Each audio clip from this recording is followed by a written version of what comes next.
Dumidiskartipid na ang ilan nating kababayan ngayong may taas singil sa kuryente ang Meralco na posible pang masundan sa susunod na buwan. May unang balita live si Bea Pinlac. Bea!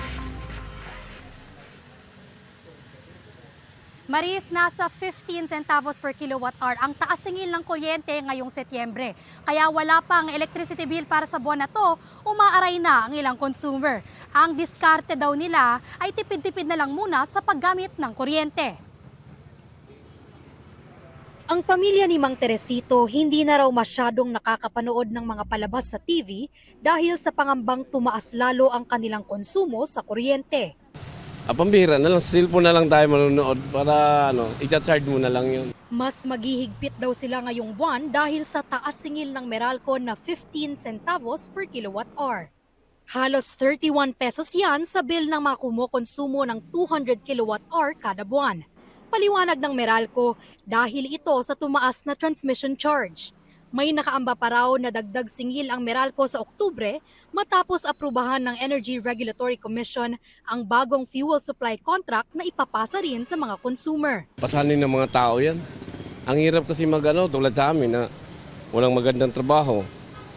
Tapos ang kuryente mo ay dadagdagan pa. Siyempre, mahirapan lalo kami. Wala rin naman kami magagawa pagka yun ang sinabi. Ako nga nagtatrabaho na lang ako sa kuryente. Para sa bakery owner na si Kier, mahirap daw magbawas ng gamit ng kuryente lalo na't 24 oras silang bukas.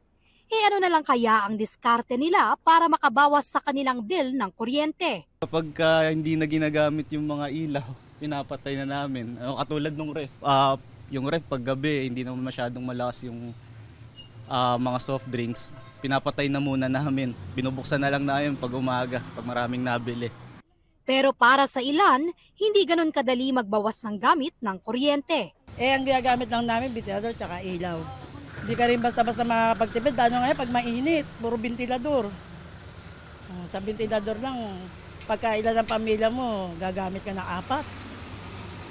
Ganun. Kaya mataas.